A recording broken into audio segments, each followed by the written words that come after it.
please share, please like, please cascade. And follow me at my humble blog here at Facebook, Real Talk Discussions That Matters, at of course sa YouTube, Real Talk Discussions. So, pag-usapan natin ngayon ang gulo dito sa Amerika. Okay, hello Tita Nars and Tito Rocky from Melbourne, Australia. Please comment, please share sa inyong lahat. Please like, please share, please comment. Mag-comment kayo para mabasa ko kung may tao na. Tatlo pa lang nakikita ko. Corfu, 6 p.m. May Dulce Gia, hi. Oy, si Boss Rado Gatchalian. Follow Mr. Rado Gatchalian. He is the leader of Global DDS based in Sydney, Australia. Sir, mabuhay po kayo. Ching Bautista from Montreal. Charlene Yabo from Vancouver. Aljud Flores from Davao. Kumusta? Kumusta sa inyong lahat? Kumusta? So, okay. Julieta Tiborcio, Summer, May. So, basically, alam nyo na, nasa balita na lahat. Cheryl Laguardia. Yes, Busrado. Nasa balita na lahat. And it's all over the news. Lahat ng mga siyudad sa Amerika nagre-react, nagprotesta, nagrarayo. So, alam na ninyo kung bakit ginawa ang nangyari dahil sa pagkamatay ni Mr. George Floyd. Itim siya, so nahuli siya and for a forgery sa isang liquor store. Nagtawag yung may-ari ng liquor store ng police, so hinuli siya, may altercation, nakakaf siya, and he was down the ground and yun, niludhan yung liig niya. So after 8 minutes and 26 seconds, namatay siya. Dinala sa ambulansya, dead on arrival. So it escalated. Yung pagkamatay niya, yung police brutality, we don't condone it kasi isa talaga yung excess. It was an excessive force. Meron talagang racism sa Amerika. Filipino nga mismo, racist nga, di ba? Meron yan. Isus tayo pa. Meron yan. It is a common knowledge. Pero, ang nangyari sa Amerika, dalawang kwento, dalawang playbook ito lahat. There is a legitimate protest. Meron talagang nagpo-protesta na legitimate na nagmamarcha, katulad nila MLK. At meron ding isang grupo na sinakyan ang pangyayari. Ito yung tinatawag na the Antifa group. Ano yung Antifa? In short, they are the anti-fascist. They are those far left grupo, tinatawag na far left, kasi they don't have no clear ideology. They don't have no clear organization. Sila yung grupo na nanggugulo lang, although in the guise na anti-racist, in the guise na anti-LGBT, in the guise na anti-discrimination, in the guise na into equality, but then they don't have no constructive approach. What they do is to disrupt the equilibrium, to lessen the effect of police power, to disrupt the equilibrium of the government. Yun ang tinatawag na Antifa, anti-fascist, alt-left or far left. Isa sa mga grupo na I would say mga Antifa na nandito sa Amerika, usually based sa Portland, Oregon. Yun ang pinaka very old Antifa group. At saka dito sa Oakland, California. Legitimate ang hinaing pagkamatay sa isang tao na niludhan or the police knelt on the neck. But again, merong lehitimong protesta. We cannot blame ang mga itim na, mga itim lahat, no. We cannot also blame the real activists. What we can blame is the group who are funding, who are insinuating, who are creating violence and the looting. Sila ang nagsakay. Sila yung mga Antifa group or anti-fascist group. You cannot gain justice by having violence. Sila yun, hindi yung legitimate na protesters. Because meron talagang legitimate protesters. Sila yun na taking advantage of the desperation of the people. Kasi pandemic pa, gutom pa, naghihirap pa. So, chance nila na to create a scenario to justify and to take revenge, ginawa nila yaan. The thing is, the violence they created, hindi makasolve sa problema sa kaso ni Mr. George Floyd. Nakakos na siya ng more damage. It won't solve the problem. It add more to the injury. So, sino ito sila? Sino ang Antifa? Sino ito sila? Sino ang leader nila? Walang klarong grupo, walang klarong leader. Ano lang sila? Usually they are there to in the guise of this is our advocacy, anti-discrimination, anti-racism, in the guise like that. But wala silang tamang pinanindigan kasi all they want is to take advantage sa pangyayari. Yun ang tinatawag na Antifa, anti-faces, anti-authoritarian, anti-police powers, anti-government. They just want there to create havoc and chaos kasi walang tunay at tamang ideolohiya. On the other hand, merong legitimate na organized na protesters. Say for instance, ang grupo ng mga Debs. I have to be at the middle. Meron sila, organisado sila, ang pagprotesta nila ay in the line with the law, at meron din, according sa Minneapolis, kasi doon nangyayari, ang unang tao na nag-break sa mga glasses, na nag-break sa mga tindahan, hindi itim. He wore a hoodie, all black. He wore a mask, isang puti, membro ng KKK, membro ng Ku Klux Klan, membro ng white supremacist, and instigating na ang mga itim ang nang gumawa nito. So it created more hatred. People hated them, right? And of course, with the desperation ng mga tao, ang nangyayari is naging magulo, and people thought that all those that were doing the looting, all those that doing the violent protests, all those doing the havoc, all of them are sympathizers of Floyd, the legitimate. They are not legitimate. They were the Antifa. There are another group that are really legitimate, like the followers of MLK, the followers of ni Reverend sino yung isang aktivistang pastor. Meron talaga. But itong mga taong ito na taking advantage of the situation kasi pandemic, kasi gutom, and they said, you didn't get it, you didn't understand it. This is the only way that we can have attention. This is the only way that we can pull the media, and the media would cover us. Violence. It doesn't solve the problem. Even if you said justice for Floyd, we should demand justice for Floyd. However, we have to make sure that the justice for Floyd ay wala din tayong inapakan, wala din taong umiyak, wala din taong naghihingalo, wala din taong naghihirap.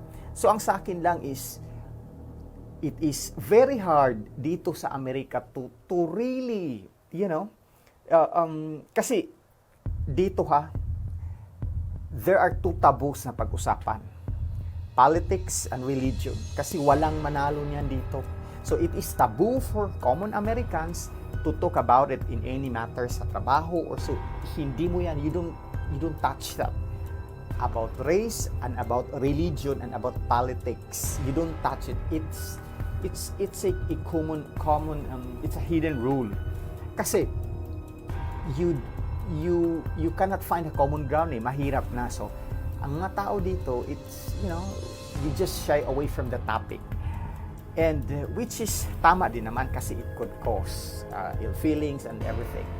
But ang sa akin lang din, the more you don't discuss it, the more you hide it under the rug, the more people are not well aware ano ang tunay na pangyayari. Akala nila ang lahat ng protesters na yan ay yan ang mga itim or mga naggugululay yang mga protesters na yan.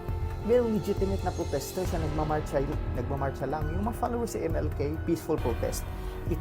sila yung mga Antifa group, sila yung mga in the guise of their advocacy na mga anti-racism, anti-LGBT, for fairness, for democracy, anti-fascist. But they are also funded by the capitalists. They are funded by the George Soros na to disrupt the equilibrium. They are anti-police, anti-authority. They don't want the government because they don't want, parang far extreme left. So, merong lehitimong protesters, itong mga nag-looting, hindi ito lehitimong protesters. Sumasakay lang ito sa issue, taking advantage of the weakness and the desperation of the people kasi pandemic, nagluluting sila. I could understand kung ang ninuluting nila ay bigas, mga pagkain, mga prutas, hindi Social, Apple Store, MacBook, LV na bags, ganun sa The Grove store sa LA, mga premium items dito sa San Francisco, ganun din.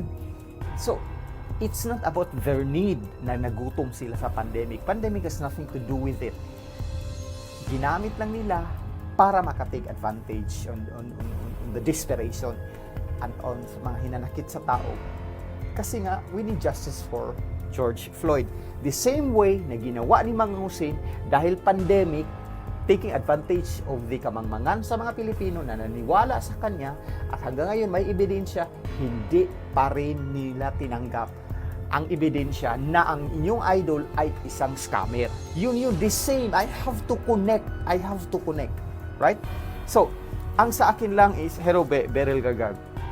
So, yes, Sharon Novilla, the looting and the chaos has taken the focus, taken the real context, the real purpose of having the protest. What is that? To gain justice for George Floyd. To gain justice. How can we gain justice from this? When in fact, Amerika, it seems it's para bang self-destructing. It is destructing itself. Right, Dr. Dexter Tan? Tatawag sana ako sa iyo kanina. So, I would say, what is this? This is no longer in line with the peaceful assembly. It is not about peaceful assembly, peaceful protest, freedom of expression, freedom for assembly, justice for... No, it is lawlessness. Because like your freedom and to assemble and freedom to speak has boundaries, and your boundaries should be limited na hindi ka maka-oppress sa iba. Ang nangyari dito, this is no longer for the spirit of justice. And where is justice there? You created violence, you distract the community. So, again, wag nating i-blame ang mga lehitimong taga-protesta kasi merong lehitimong taga-protesta. Ang blame natin ang mga nagfa-funded, ang mga Antifa, ang mga member ng far left, ang mga alt left. Sila yun.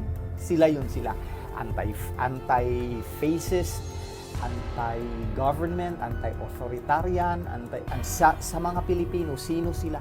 Sila yung mga i-mention ko na mga migrante, mga bayan USA, mga i-mention ko kayo kasi kayo, alam ko kayo ngayon dito sa Oakland nag-apil-apil mo, mura mong kurik. Muna diha. Sila yun mga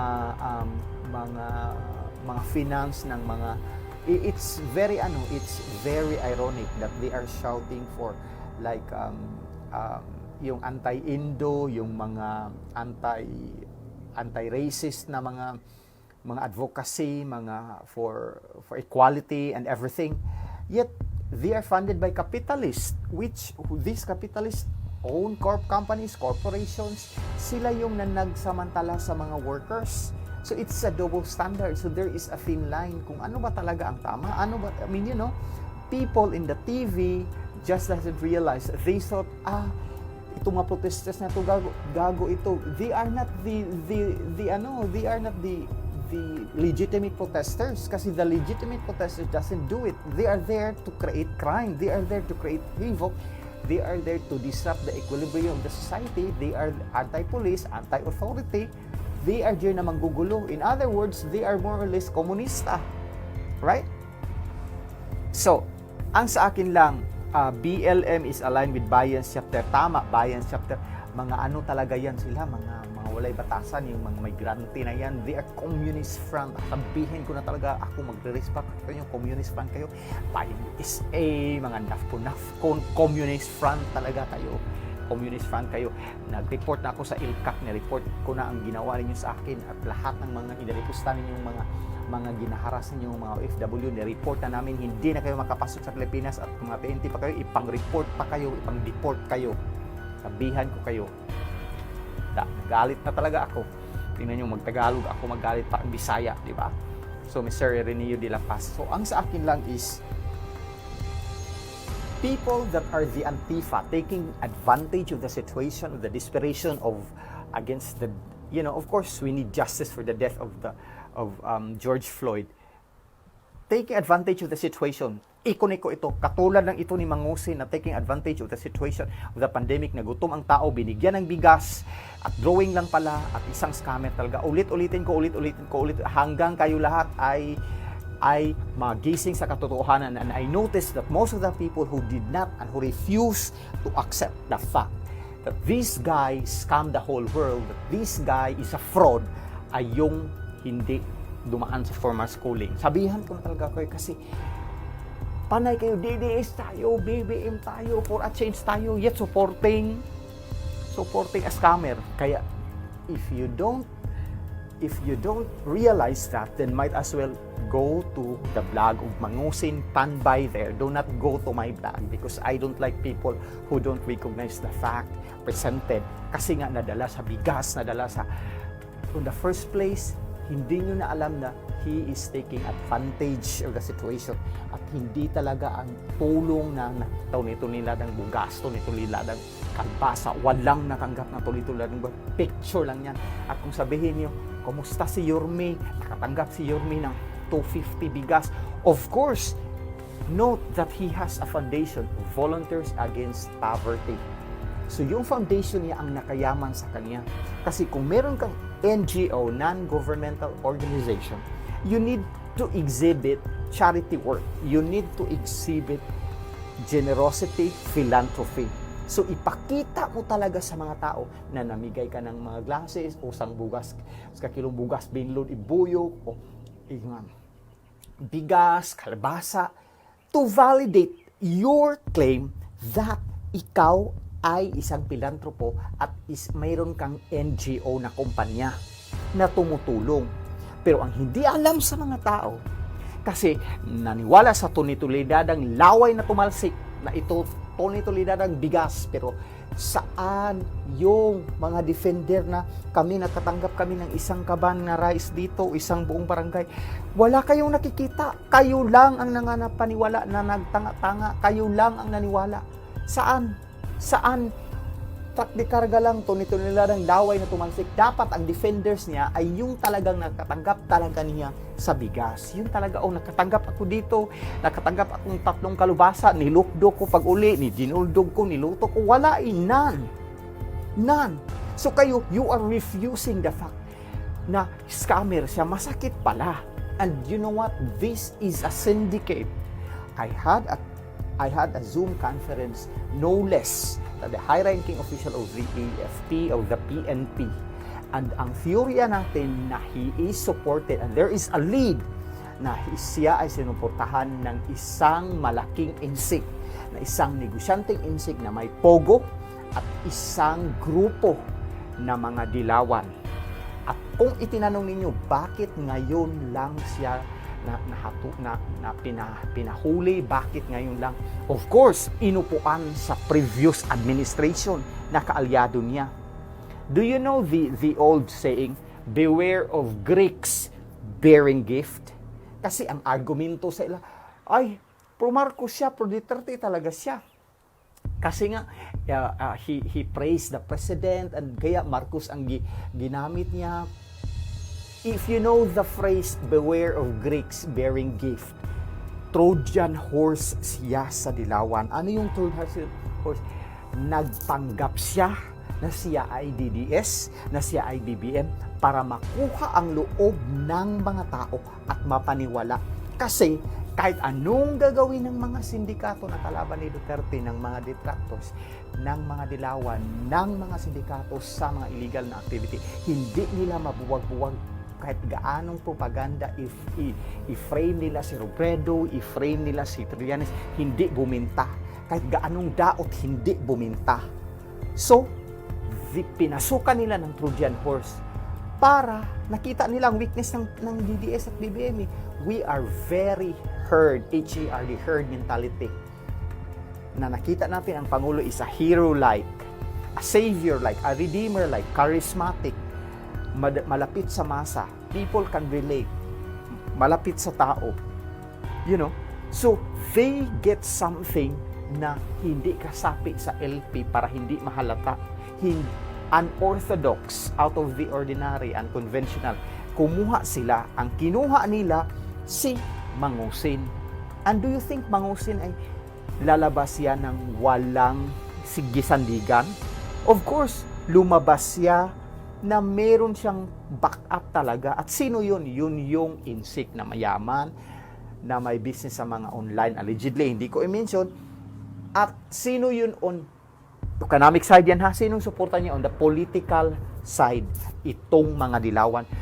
Mga kaso niya, 2014, 2016, 2010, panahon pa sa previous administration. Anong nangyari? Inupuan. Hindi lumabas, inupuan lahat.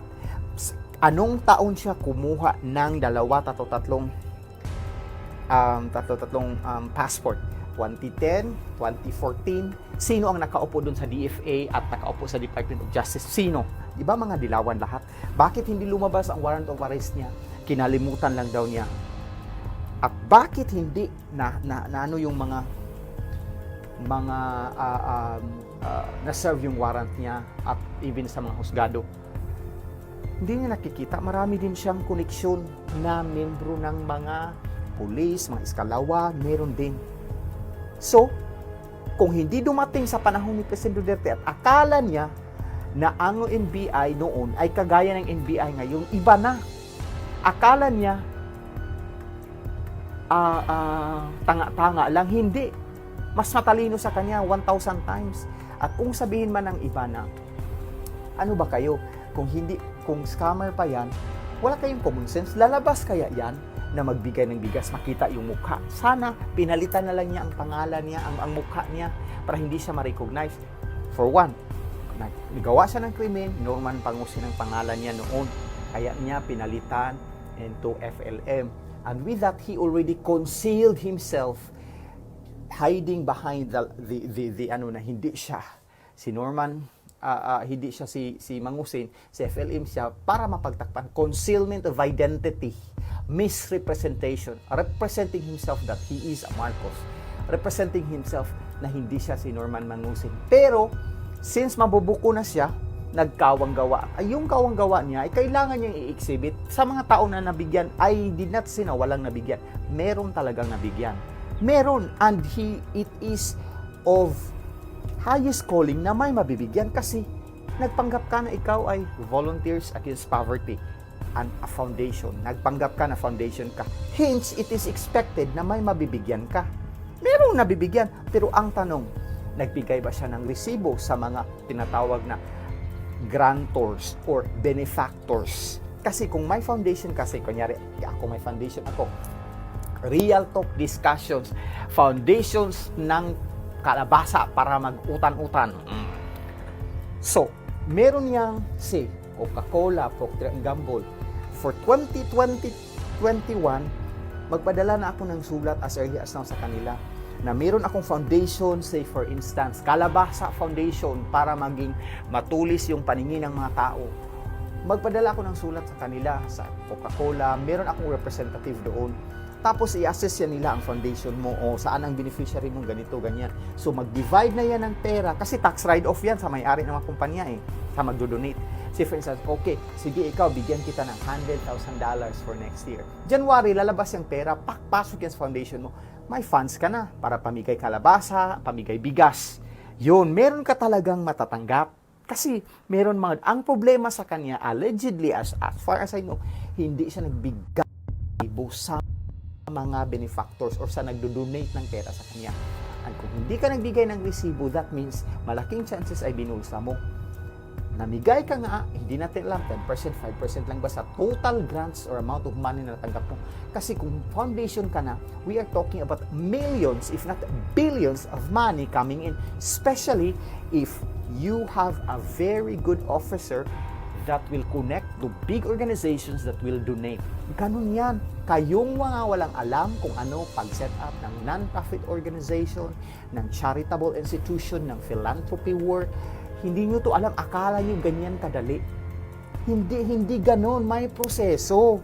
So kung ako sa inyo, aralin niyo para maintindihan niyo bakit mali ang ginawa ni Mang Usin, napaniwala kayo.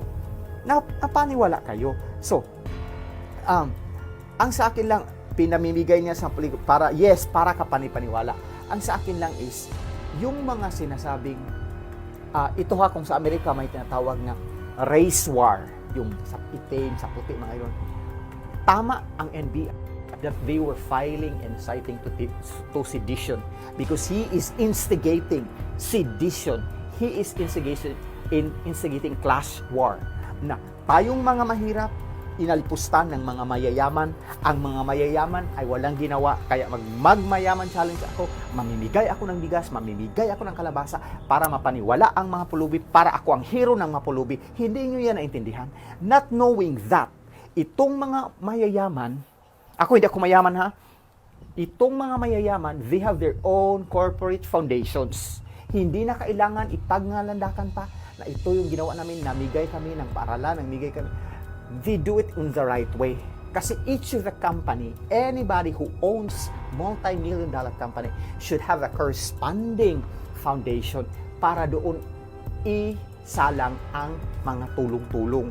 Yung Ramon Abrites Foundation, for example, Procter & Gamble Foundation, Coca-Cola Foundation, Manny Pacquiao Foundation, ABS-CBN Foundation, Calabasa Foundation, para doon matanggap at merong tinatawag na liquidity of funds, merong quarterly, if not monthly, semi-annual, annual audit, and there is an account of the money coming in and out, and there is papeles, mga resibo, lahat. There is utilization review, there is financial review. Kasi sila na nagdo-donate, tax write-off yan. Write-off yan sa buhis. Kung kayong hindi nag-file ng taxes, hindi nyo alam kung ano yung tax write-off.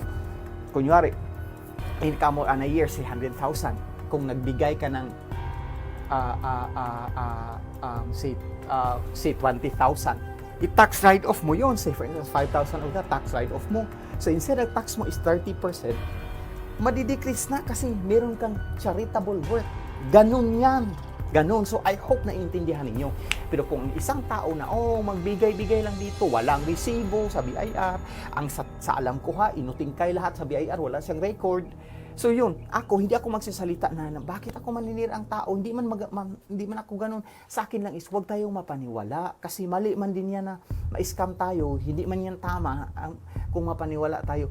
Ganito na nga nangyari sa mundo, naghihirap na, nag-pandemic na, mayroon pa rin ibang tao na mag-take advantage of the desperation. Lahat in uniform, in violence, in pangilad, in paglinlang, mali man yan. Mali yan, di ba? At Tita Selimir, hello? So, ang sa akin lang is, talasan natin ang pag-iisip natin. It is just very frustrating kasi ang mga tao na-shoot sa kabo. Yung talagang with the sweet rhetorics, with the biruin mo, you are instigating the poor na parang mag-alsa against sa mayayaman kasi hindi tumutulong ganito. Mali man yan. Paano kung maggulo yan? Maging civil war yan. Maging katulad yan dito sa Amerika. Kung ang iba, instigating race war, siya din class war, upper class, middle class, and the lower class. Instigating the lower class na yung binigyan allegedly niya as a beneficiary, instigating a war against the middle class and the higher class. That is, pinagsabong mo ang tatlong sektor ng sosyedad. Hindi yun niya na-realize. Di ba RV Villano? Di ba Mr. Ray Kakoy Rodis? So, ito si Mr. Ray Rodis, negosyante din ito sa Amerika. Parati din itong nagdo-donate. But I don't think na pag-donate niya ay ngalandakan niya sa buong mundo. No, non-profit din ang dinonitan nito. Lehitimong dinonitan nito kasi kailangan, di ba? Kanon man yan. Hindi mo dapat tunitulidad ang kalbasa, tunitulidad ang bigas. Nako, tunitulidad ang laway lang pala. At tayo naman naniwala. Isa din ako na naniwala nung simula. Naniwala talaga ako. Wala, grabe talaga ito. Pero if you see something, if you saw it, it's off already. Na iba-iba ang kwento niya. Iba-iba yung ano niya. It's a plain lie. It's a plain bluff. It's a fraud. Insultuhin mo pa ba ang sarili mo na maniwala? Sino bang taong tatlo ang passport? Dadalawa ang pangalan. Kung di ka pa naman fraud.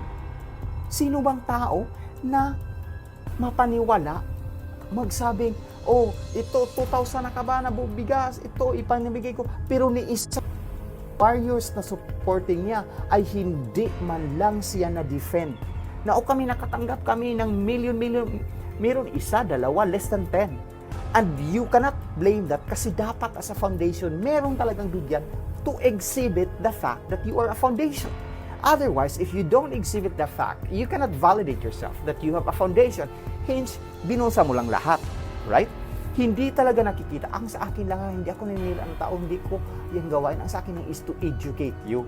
Kasi, kaya parating mga politikong nai-elect, taga-bigyan lang ng 2 noodles, 2 bugas biglod ibuyok, 2 sardinas, napaniwala na tayo. Ang hindi natin alam, ang budget pala sa isang lungsod o sa isang lugar, in 3 years, say, 200 million. Tapos, bininta mo na yung kalag mo sa, dapat tanggapin mo, but vote wisely. I am teaching you how to see it point blank na this is a manipulation, this is a type of taking advantage, this is a type of scam para kayo hindi na malinlang. Ganun man lang sa atin.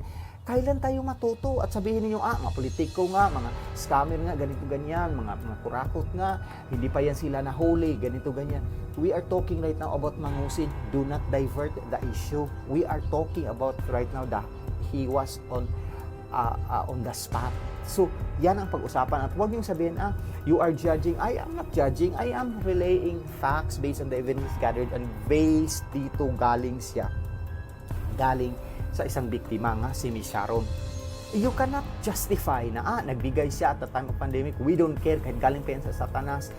Mga anak nyo, pakainin nyo pala na galing sa mga nakaw. At sabihin niyo, yung nagsalita na biktima, binayaran lang yan. Hindi madali magsalita kung ikaw ay biktima. Kung kayo ang mga biktima sa pang-scam, hindi madali. Kung kayo ang malinlang, hindi madali. Kung kayo ang human traffic, hindi madali. Kung kayo ang na-rape, hindi madali. At sasabihin ninyo na binayaran lang. What will she gain out of exposing and telling the truth? Nothing. This is a sick society when the empathy, the sympathy of the people goes to the suspect and not to the victim. Anong klaseng pag-iisip yan? Wala na ba tayong empathy? Wala na ba tayong critical thinking? Wala na ba tayong pag-iisip? Natakpan na ba? Ang sa akin lang sa mga marami akong DDS kaibigan na hanggang ngayon, pilit pinatama ang mali. Pilit idiniin na palabasin na laya na si Mangusin. Ganito, ganun na. Pilit ayaw tingnan. Ang sa akin lang is, hindi na tayo iba sa dilawan, kung ganun. Hindi na tayo iba sa mga kriminal o mga ibang mga organisasyon na ayaw ng gobyerno. Kung the first stage of rectifying the wrong is to recognize that there is wrong. It won't make you less of a person if you correct yourself that napaniwala pala ako. Mali pala ang paniwala ko ni Mangusin. Ito na ang mga ebidensya all over the Philippines, mga affidavit. Meron ng biktimang nagsasalita. Ang NBI na mismo nasasalita. Mga batikang kung nandiyon na lahat. Papeles nandiyon na lahat. Witnesses nandiyon na lahat. Bakit yung ikakahiya ang katotohanan? Masakit ba ang katotohanan? Rectify the wrong. If you wanna improve, have a growth mindset. It is not kakulangan ninyo. It won't make you a less of a person if you recognize na nagkamali kayo.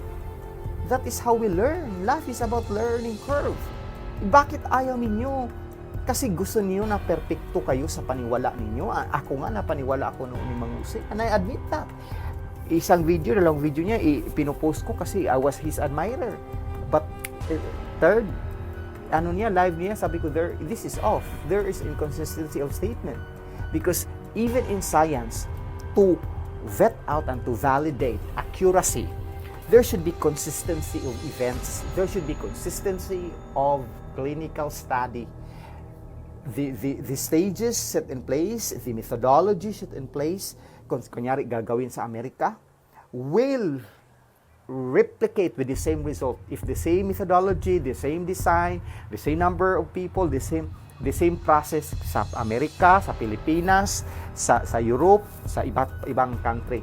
It should and it will arrive in a conclusion more or less the same result as with a pilot study. Yun ang tinatawag na credibility of the study. Merong tinatawag na consistency. So, kung hindi consistent ang resulta with the same type of design of study, methodology, stages, processes, there must be something wrong. And you have to find out ano ang mali.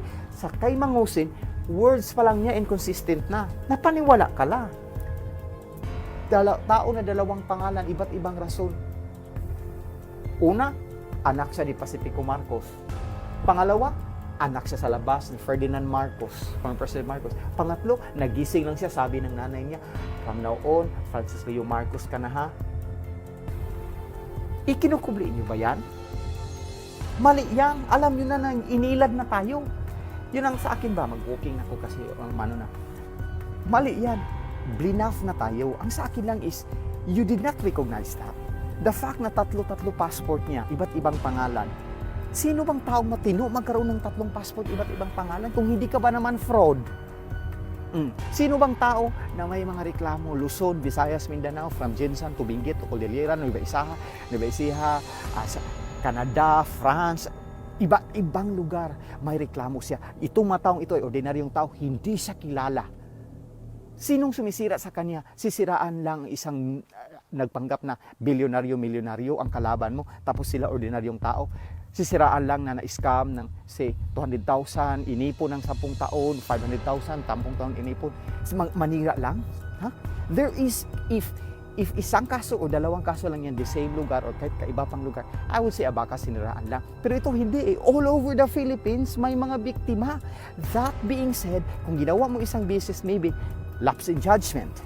Ginawa mo dalawang beses, maybe, siguro, nagkasala lang siya out of desperation. Kung ginawa mo na araw-araw, ibang lugar, maraming biktima, maraming tao, nalinlang mo, this is a habit of a form of a behavior. That he is a pathologic scammer, pathologic liar. You cannot get that. Where's your critical thinking? I mean, how can you decide in life intricacies kung ganun ang pag-iisip ninyo? That pains me a lot. Kasi I thought the level of literacy in the Philippines is so high.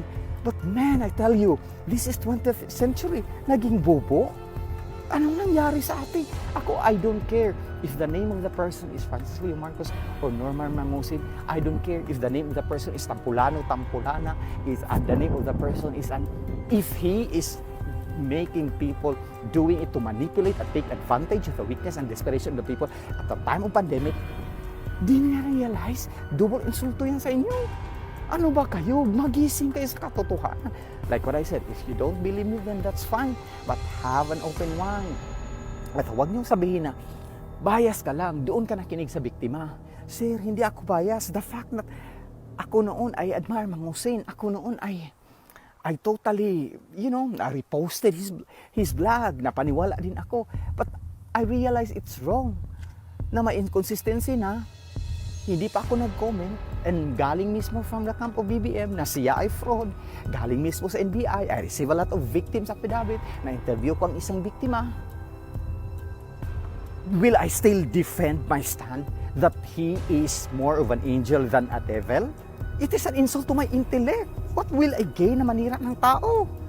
Yun man lang sa akin. Kailan ninyo ma-realize? Kaya tayo hindi nagpa-progress ang Pilipino eh. Kaya tayo, hindi kasi parang itulo na lang. Ano yan sa Tagalog? Yung itulon mo na lang. Ito, okay lang yan. I mean, itulo na lang. No, we need to make a stand.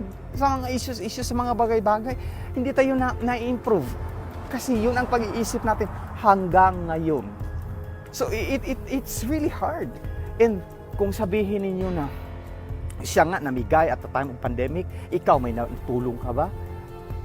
Hindi nyo lang alam nga, meron din tayong humanitarian. Hindi naman natin biblical yan. Bakit mo ipangsabi sa buong mundo na, oh, ganito? No, the Lord will repay it to you 77 times.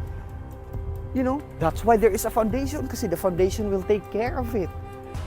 Kaya marami ang nainganyo na magtayo ng foundation noon pa man, kasi negosyo-negosyo. And I would say, the style of Napoles is more or less the style of Mangusin. It just so happened that Napoles style is systematic, organized, structured, na yun, walang beneficiary in connivance with the corrupt na politiko. Right? Ang sa kanya is, he wanna be the master of jack of all trades, siyang may-ari, siyang treasurer, siya lahat. And master of everything. Diba? So, doon natin makikita. Ang sa akin lang is, lunok para rin, it must be stopped, di ba, Miss Carmen Robertson? So ang sa akin lang is, huwag niyo akong sabihin na, naninira, nainggit ka lang. Bakit ako mainggit sa isang scammer? Di man ako mainggit. Kung ikaw ay author ng libro, ay mainggit talaga ako sa iyo kasi that's my passion. I wanna write a book. That's my passion. That is my ultimate envy, if you ask me. I won't deny it. Anybody who wrote a book, my God, idolo ko yan. Yan ang kinaingitan ko. Yan ang ultimate goal ko. Magsulat ng libro. Because there are 3 things in life that you can have legacy. First, if you have kids, may anak tayo, kung may anak tayo, mamatay ka na, legacy mo na yan. Pangalawa, you plant a tree. Huwag saging, kasi ang saging, isang taon, patay na. Mag-plant nara tree, acacia tree, it will take more than 100 years. Buhay pa yan, patay ka na, buhay ka. Pangatlo, you write a book. When you write a book, mamatay ka na, nandun pa yan sa library, nandun pa yan siya sa online library, nandun pa yan siya sa audiobook, nandun na nakatatak na sa history na yan. That's my ultimate goal, to write a book. Kung mayroong author ka siya ng libro, ay talaga, I will be envious in a good way that I will use it for myself to strive hard para makasulat din ako ng libro. Right? Huwag niyong sabihin na, nainggit ka lang, hindi ako mainggit sa scammer. Uy, sama na. Diba? So, ang sa akin lang is, kailangan natin na mapagmatyag kasi para man yan sa inyo. Para man yan sa para hindi na tayo mailad-ilad ba? Para hindi ato, kasi ang ano natin ngayon, no? Because of kaya itong pandemic, nangyari din ito, binigay ni Lord. So, we will be going back to Him. Parang there's a lot of, we lost focus in everything in life. There's a lot of earthly things, there's a lot of mga kung anak ka lulinghayo sa kinabuhi. Sa kinabuhi ba? Nalimot na we forgot that we have a God.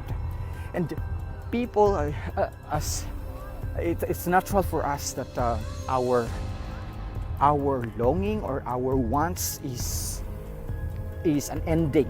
Kasi human nature yan. But no matter what you do, we cannot actually satisfy our thirst for earthly material things. Because it's only God that can satisfy us. Diba? So ang sa akin lang is, kayong mga kaibigan natin na DDS, na choppy ang signal, ay, ano na naman ito.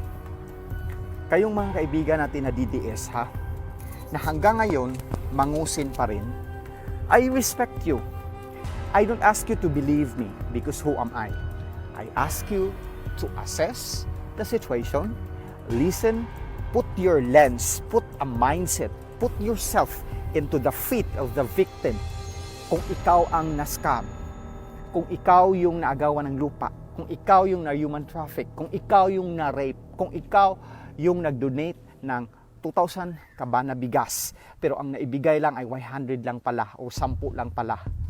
Put yourself to that situation. Is it fair? Right? Yun man lang sa akin ba? I don't ask you to believe me, but have an open mind. Ma-pride din ang mga maraming DDS na magsabing, laya mangusin, ganito, ganyan. You know that for a fact, that nakikita nyo na ang sitwasyon.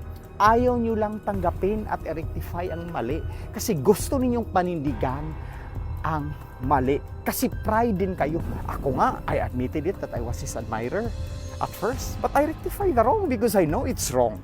Right? It won't make you a less of a person. It won't make you a less of kakulangan mo. And it will improve your craft in critical thinking. It will improve your, areas to improve na hindi na malinlang in the future, di ba? Di ba? So, klaro gyud kayo, Big Montero, di ba? So, Stephen Victoriano. So, Ruth Castillo. Yeah. So, Ryan Tanduan. Yeah, Werber Sally from Jacksonville. Paris Puri. Yeah. So, Cher Enriquez. Yeah.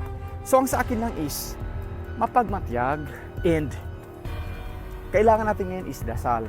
We have to pray for enlightenment of the world.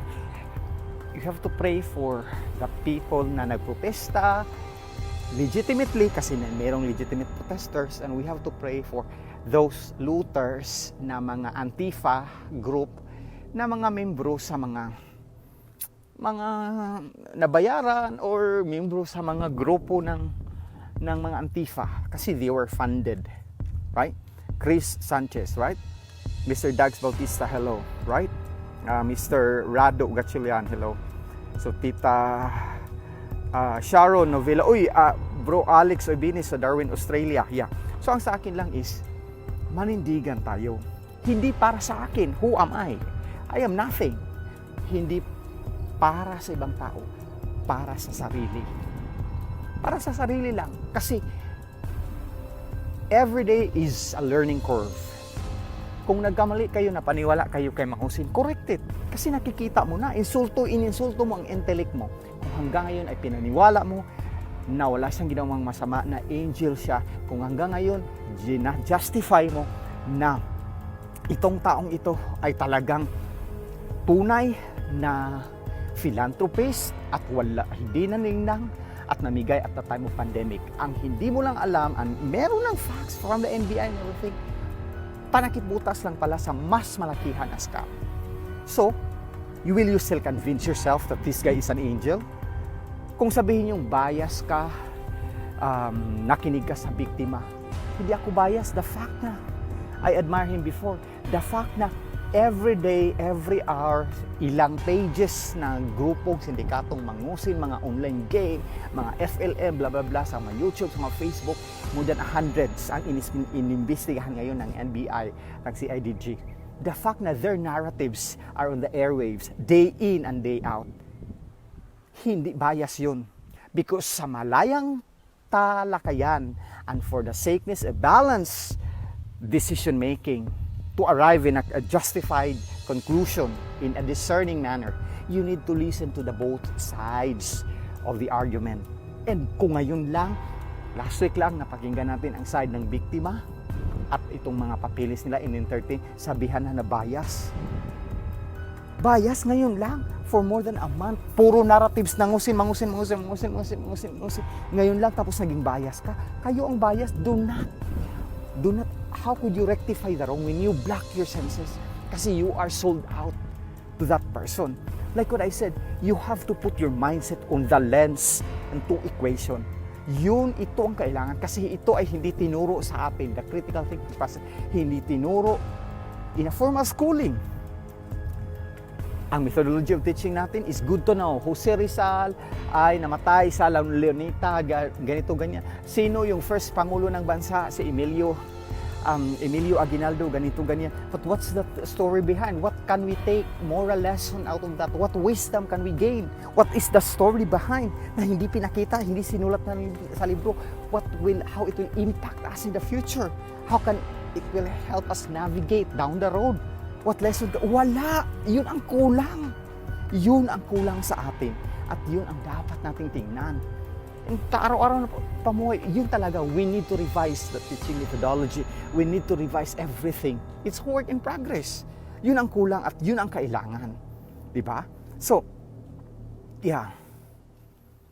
So, sabi niya, grabe po ang ginikanan sa asawa nga po ni Ma'am, I really don't know about it, wa kabadlong. Kasi ma'am, sa Pilipinas man lang yung badlong-badlong. Kung ikaw dito sa Amerika, 21-year-old ka na, you are expected to be morally upright, independent-minded.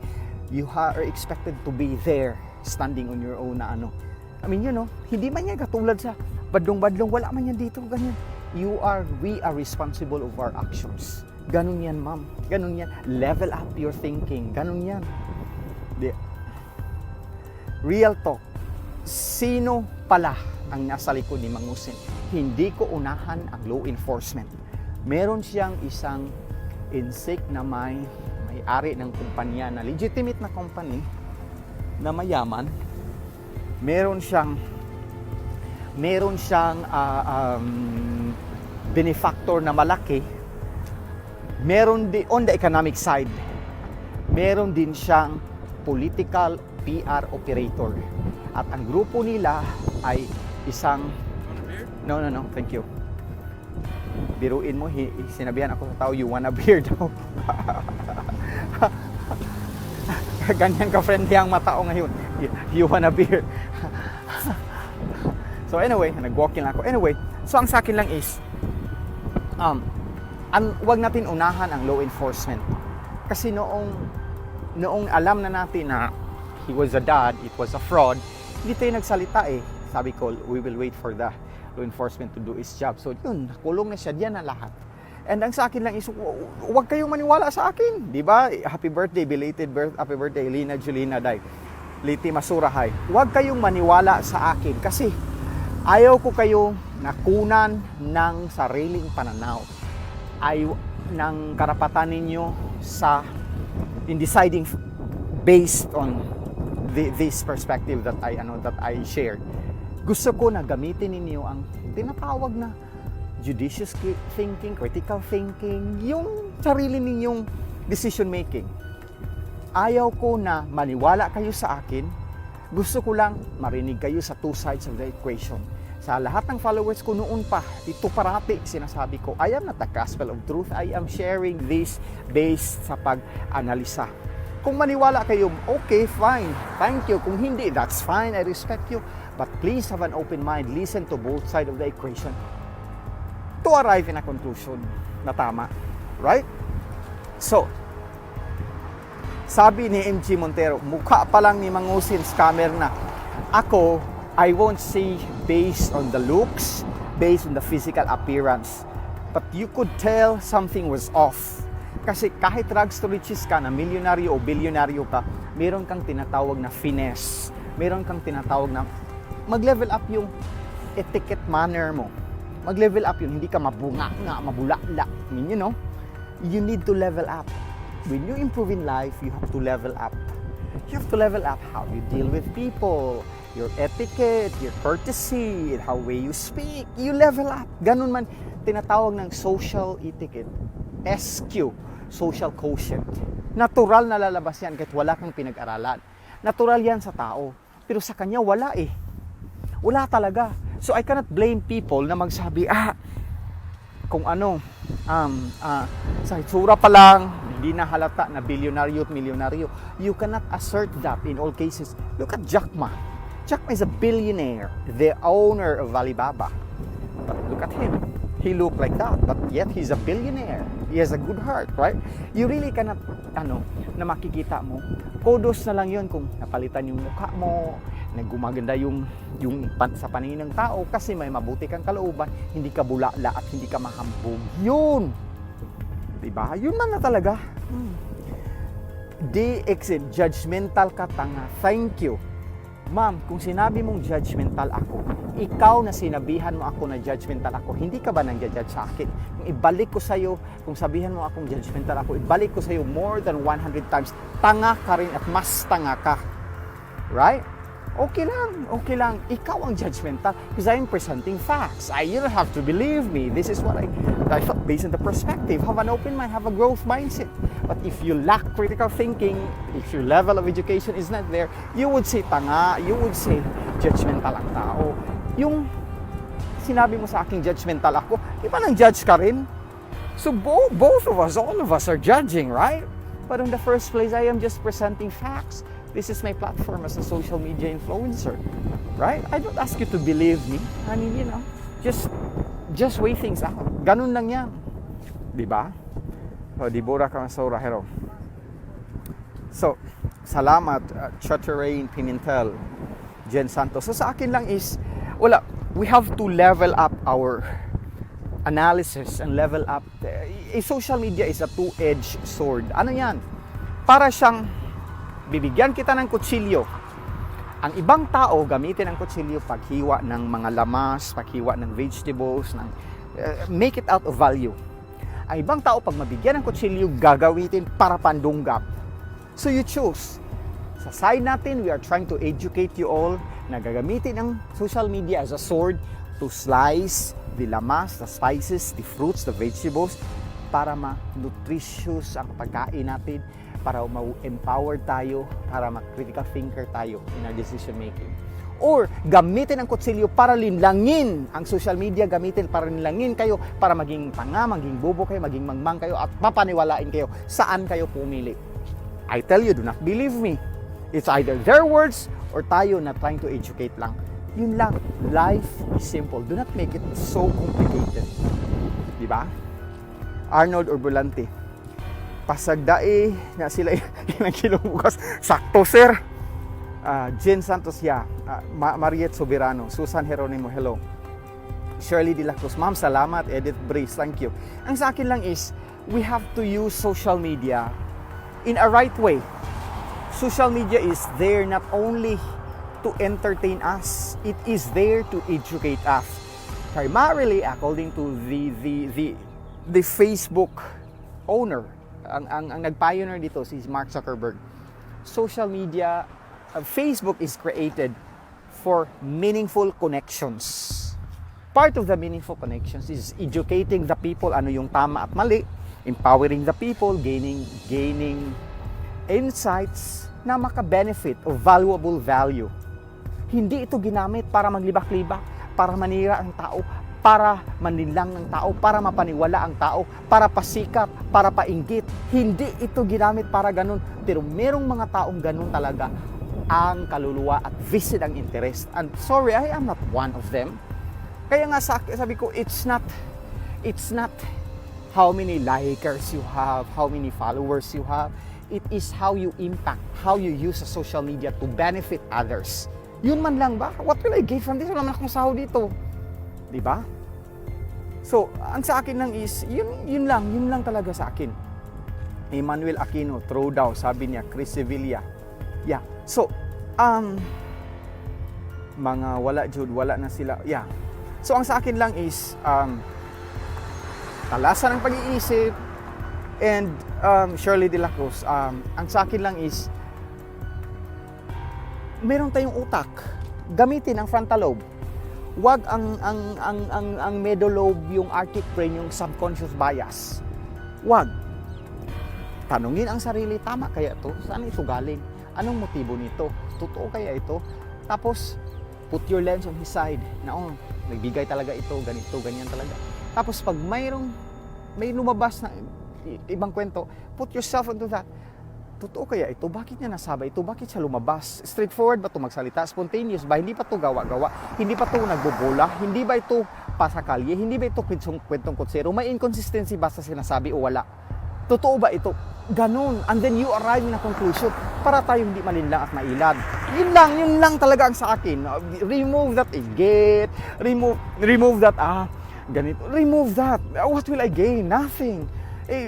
Wala man tayo sa di man yan malungag yung pasikat. Wala man yan. Ang sa akin na is, tarungo ninyong, this is my platform for education. Hindi ako kasulat sa iba na, uy, may kwento ako ganito. Uy, may ano ito. Ano yan, chismis na yan, bulok-bulok yan. Wala, edukado tayo. Why should we go to that level?